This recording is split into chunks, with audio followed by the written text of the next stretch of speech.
Ugh, Adobe. Ugh.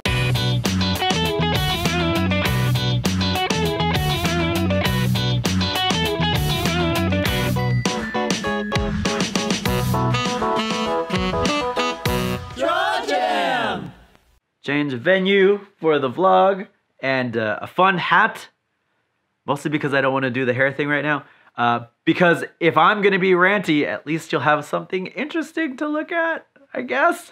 So I'm pretty old, I guess.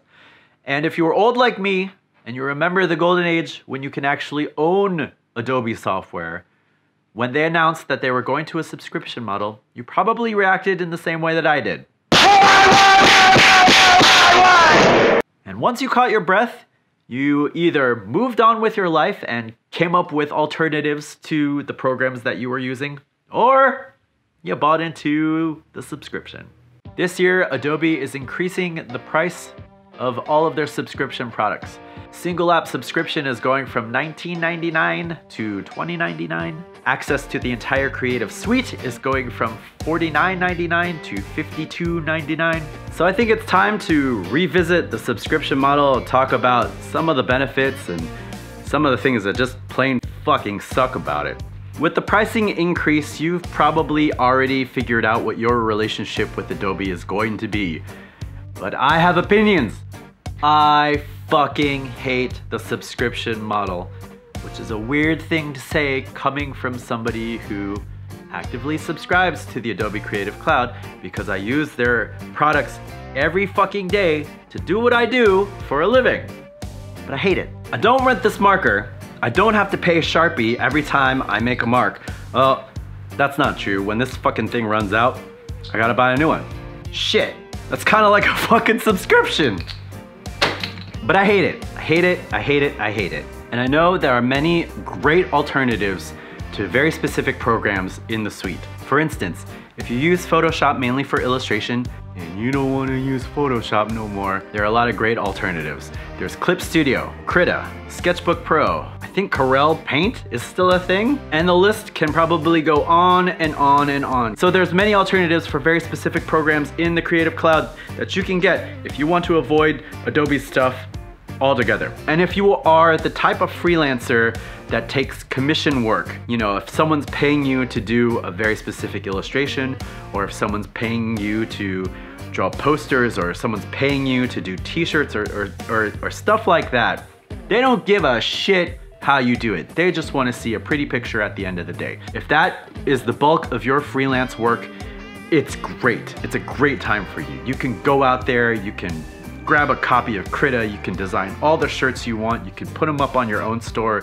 do all the stuff. You never, ever, ever have to catch a whiff of Adobe, unless you need to open a PDF or something like that, but everybody has a free PDF viewer. Anyway, fuck that shit. However, if, like me, your freelance consists of working with clients that need very specific file formats, or want to get your source files, like if they require you to hand over your source files at the end of a project, chances are they're plugged into the Creative Cloud. So guess what? You gotta get plugged into the Creative Cloud. Now, if you're a company of any size, like a big sprawling corporation or a teeny tiny little startup, maybe like 2 or 3 people, the subscription model is a godsend. It's affordable, you can expand or contract. If you have a project that has a lot of shit that needs to get done in a short amount of time and you need to hire on extra people to fill in the gaps, all you gotta do is add seats to that subscription for that month,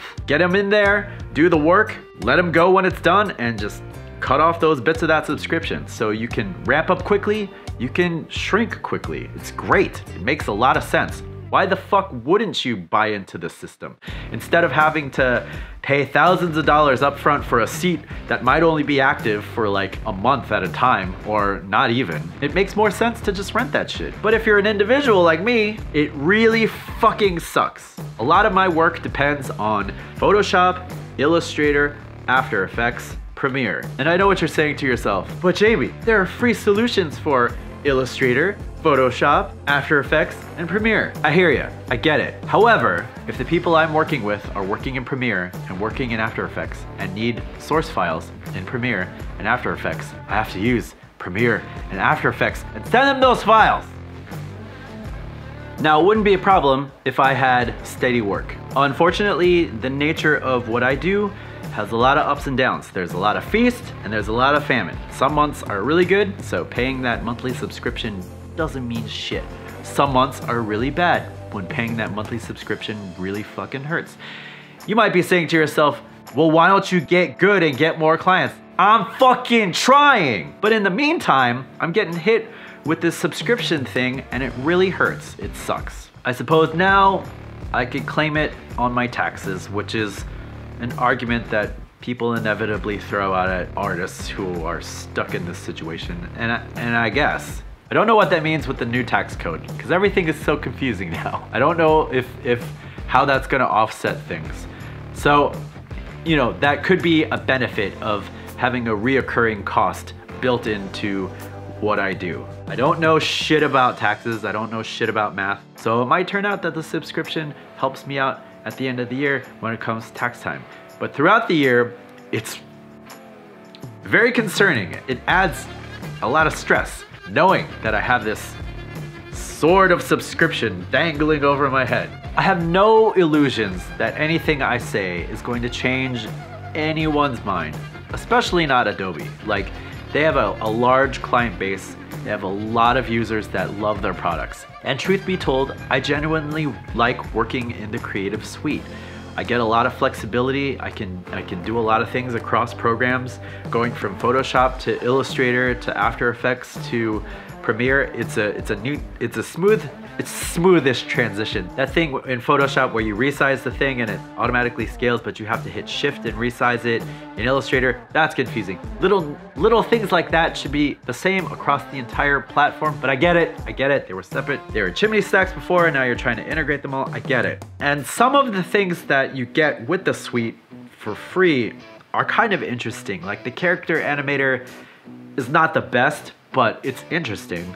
I use Spark to advertise my webcomic all the time, which is something I never did before. So Spark is cool. And for me, as much as I hate it, and as much as I bitch and complain about it, it actually is worth it for me to use this subscription. Media Encoder for Premiere and After Effects, that's a lifesaver. It's been a lifesaver for me to dump out files in the necessary formats for the people that I'm working with. It's great. Typekit is awesome. The Kyle brushes for Photoshop, I abuse the hell out of those. I'm probably gonna be doing a lot of Photoshop tutorials and you're probably gonna see a lot of Kyle brushes. So like, I'm fucking hooked. I'm stuck in the suite. Because of the nature of the work I do, because of the clients that I work with, I need to be fully plugged in, as it were. But I would say to anyone coming up who can't go to college and get that education discount or access to the suite because it's installed in all the computer labs, I would tell that artist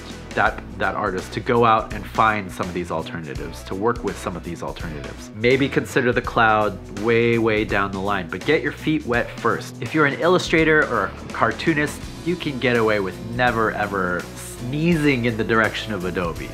Photoshop, you don't need fucking Photoshop. You can do it all without Photoshop. If you do all this other stuff, and if you work with a studio that depends on the Creative Cloud, that's when you might need to go over. But, you know, if you learn how to draw in Manga Studio or Clip Studio, I get the two mixed up because I think Manga Studio is now Clips. If you learn how to work in Clips, you can figure out Photoshop. I'm pretty sure Krita, same thing, although I haven't messed with Krita yet. I hear good things. But if you work in Krita or Clips or Sketchbook Pro, you can figure out Photoshop. Learn that affordable shit first. And then if you have to, maybe consider dabbling with the rentals. But if you don't have to, I would highly recommend you go with the affordable options. And there you go. Even though I use the suite all the time, I will never ever be an Adobe evangelist because they're gonna watch this and be like, look at this fucking asshole shitting on our product that he uses every fucking day. Yes, I do. I use it every day. I wish it didn't cost as much. I wish It was a model like ZBrush where you buy it once and you can upgrade it all throughout. I wish there was like personal learning editions of Photoshop like Maya used to do, to get people ensconced in the system, and then when they get out into the real world they can do stuff. But you know, it's working clearly. Adobe is making shit tons of money, and a lot of us are bought into the system. So it's like the Matrix, we're plugged in. We don't know what the world is when we're unplugged, just because the way it goes. All right, thank you. If you've made it to the end, bless you for lasting that fucking long. And please, if you enjoyed this, share it with your friends, subscribe, do all the YouTube things. And I will see you next time. Bye.